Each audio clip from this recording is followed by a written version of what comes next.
اس کی کہانی کا ابتدائی حصہ وہی تھا جو اول خان کے آدمی بازار حسن میں گھوم پھر کر معلوم کر چکے تھے۔ البتہ بعد کی باتیں ہمارے لیے نہیں تھیں۔ اس نے بتایا پرنس ساگا اس تہہ خانے میں بہت خراب حالت میں تھا۔ ہم نے انہیں اٹھایا تو اس کی چیخیں نکل گئیں۔ انہیں معلوم ہو چکا تھا کہ وہ زیادہ دیر تک زندہ نہیں رہے گا۔ انہوں نے راستے میں تکلیف اور غنودگی کے عالم میں ایک فون نمبر بتا کر حکم دیا تھا کہ انہیں چمیا باجی کے پاس چھوڑتے ہی ہم اس نمبر پر فون کر کے ان کی حالت کی خبر دے دیں۔ اس نمبر پر کوئی گورا تھا جو فرنگی میں ٹاؤں ٹاؤں کہیے جا رہا تھا۔ بس پرنس ساگا کا نام اس کے پلے پڑا اور اس نے ہمیں ہولڈ آن کہہ کر اپنے چوکیدار کو فون پر بلایا۔ پرنس ساگا کے زخمی ہونے کی خبر سنتے ہی گورے نے اپنے چوکیدار سے کہلوایا کہ ہم اس خالی مکان میں پہنچ کر کسی چیز کو چھیڑے بغیر اس کا انتظار کریں۔ چوکیدار سے پتہ لے کر ہم کل رات ہی یہاں آ گئے مگر یہاں کوئی بھی نہیں آیا۔ ہائے ہم مر گئے۔ وہ اپنی کمر پر ہاتھ رکھ کر رہا، پھر ناک منہ چڑھا کر اپنی بات چرکتے ہوئے بولا، معلوم ہوتا ہے کہ وہ تمہارے یہاں آنے کا انتظار کر رہا ہے اور اب کسی بھی وقت یہاں چڑھ دوڑے گا۔ تمہارے ساتھ ساگا کو نکالنے اور کون گیا تھا؟ میں نے پوچھا۔ فخرو اور رمیش چند تھے۔ دونوں نیپیر روڈ کے پرانے اور بہت جیدار دلال ہیں۔ جس کے سر پر ہاتھ رکھ دیتے ہیں اسے کوئی مائی کا لال میلی آنکھ سے نہیں دیکھ سکتا۔ وہ اپنی روح میں بتانے لگا مگر تہہ خانے میں ہونے والی مار دھاڑ سے دونوں ڈر گئے۔ انہیں معلوم ہو گیا تھا کہ پرنس ساگا کو قید میں رکھنے والوں میں سے ایک مر چکا ہے اور پولیس کیس ضرور بنے گا۔ وہ دونوں سب کے سامنے شیر بنے رہتے ہیں لیکن پولیس کے نام سے ان کے پیشاب خطا ہوتے ہیں۔ وہ دونوں ہمیں راستے ہی میں پرنس ساگا کے ساتھ چھوڑ کر گاڑی سے اتر گئے تھے۔ ان کے بھاگنے کے بعد پرنس ساگا نے ہمیں گورے کا فون نمبر دیا تھا۔ تو کیا تم گاڑی چلا لیتے ہو؟ اول خان نے حیرت اور بے ساختہ سوال کیا۔ اے لو، ہم بازار میں بڑے بڑوں کو چلاتے ہیں، گاڑی واڑی کو چلانے میں کیا کمال ہے؟ مشین بڑی مسکین ہوتی ہے، اس کے ساتھ جو سلوک چاہو کر لو۔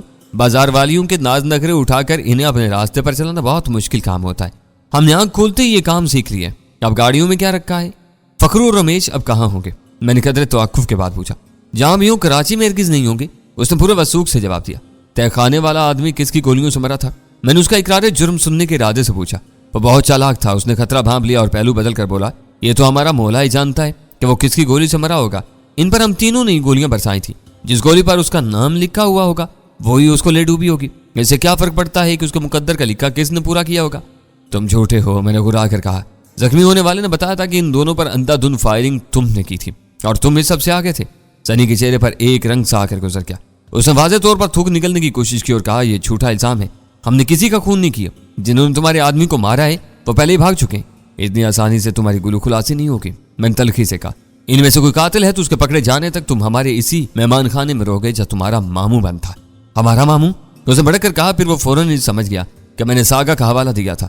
اس نے توفیمی انداز میں سر ہلاتے ہوئے کہا، وہ ہمارا ہی نہیں، سارے بازار والوں کا ماموں تھا۔ ہم اس امید پر اسے نکالنے گئے تھے کہ وہ اس کارنامے پر ہم سب کو مالا مال کر دیتا، لیکن ہمارے نصیب خراب تھے۔ اس کی زندگی نے وفا نہیں کی اور ہمارا مقدر ہم سے روٹ گیا۔ اب دیکھنا ہے کہ آگے کیا ہوتا ہے، جو کچھ ہوگا وہ تمہاری طبیعت صاف کر دے گا، میں نے زہریلا لہجہ میں کہا۔ وہ سنی سے میری دوسری ملاقات تھی، میں نے اندازہ لگا لیا تھا کہ وہ جو کچھ جانتا تھا اپنے مخصوص حلقے کی صحبت کی وجہ سے جانتا تھا، ورنہ رسمی تعلیم تک سے اس کا دور دور تک کوئی علاقہ نہیں تھا۔ انگریزی کی وہی 2-4 الفاظ اس کا کل سرمایہ تھے جو روزمرہ کی گفتگو میں ہر کس و ناقص کثرت سے استعمال کرتا ہے۔ میں نے اول خان سے مخاطب ہو کر انگریزی میں کہا، اس کا کہنا ہے کہ کل شام سے یہ مکان یوں ہی تاریک اور ویران پڑا ہوا ہے، تم اسے سنبھالو، میں ذرا پورے مکان کا جائزہ لے کر آتا ہوں۔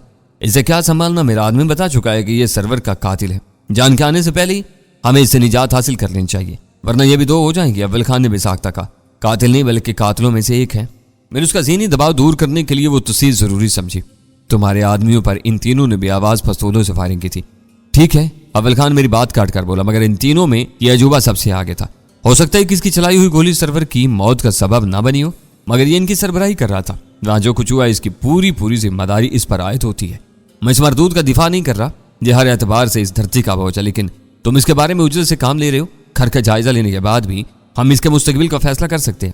اندھیرا گہرا ہو چکا ہے، کیا پتا کہ جان کس وقت آ جائے۔ میں وقت گنوانے کا عادی نہیں ہوں۔ ساگا کے بارے میں ہم طے کر چکے تھے کہ اسے ختم کر دینا چاہیے۔ تم نے دیکھ لیا کہ وقت گزرنے کے ساتھ وہ خود ہی اپنے کیفر کردار کو پہنچ گیا۔ ہمیں اس کا خون اپنے سر پر نہیں لینا پڑا، تو کیا یہ تم توقع کر رہے ہو کہ جان آتے ہی اسے گولی مار دے گا؟ ہونے کو تو یہ بھی ہو سکتا ہے، جان نہ آیا تو تم فکر نہ کرو، اسے میں خود گولی مار دوں گا، لیکن اس کام کے لیے تھوڑا سا وقت دے دو۔ میں گھر کا ایک چکر لگا کر ابھی واپس آتا ہوں، تم ہو آؤ، میں اسے دیکھتا ہوں۔ اول خان نے بادل نخواستہ ہتھیار ڈال دیے۔ وہ ساری گفتگو انگریزی میں ہوئی تھی، اس لیے اس کا ایک لفظ بھی سنی کے بلے نہیں پڑ سکا تھا۔ وہ کسی حوانک کی طرح کھڑا باری باری ہم دونوں کے چہرے تکتا رہا تھا۔ ہمارے غیر جذباتی لب و لہجے سے وہ کوئی بھی مفہوم اخذ کرنے میں کامیاب نہیں ہو سکا تھا۔ ان دونوں کو اس روشن کمرے میں چھوڑ کر میں خاموشی سے باہر رنگ گیا۔ سردار وجاہت اللہ اپنی جیسی تیسی سنتوں کے بل پر بینکوں کے 42 کروڑ روپے ہضم کر کے خاموشی سے ملک سے فرار ہو گیا تھا، اور اس کا وہ ویران مکان جان جیسے مجرموں کی آمائشگاہ بنا ہوا تھا۔ اندھیرے میں کہیں کہیں اپنی ٹارچ کی روشنی سے مدد لے کر پیش قدمی کرتے ہوئے مجھے اس بات کا اطمینان تھا کہ مکان سے باہر پھیلے ہوئے اندھیرے میں اول خان کا ایک مسلح آدمی نگرانی پر مامور تھا، اور جان کر یہ ممکن نہیں تھا کہ وہ اس کی نظروں سے بچ کر خاموشی سے اس عمارت میں داخل ہو سکے۔ وہ مکان واقعی کافی وسیع اور کشادہ تھا، ہر کمرہ آسائشی سہولتوں اور آرائشی اشیاء سے لدا ہوا تھا۔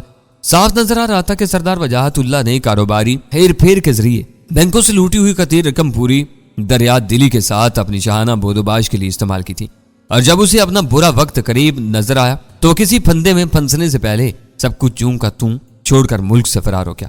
یہ دوسری بات تھی کہ اس کے چھوڑے ہوئے جملہ اثاثے اس کی لوٹی ہوئی دولت کا عشر اشیر بھی نہیں تھے۔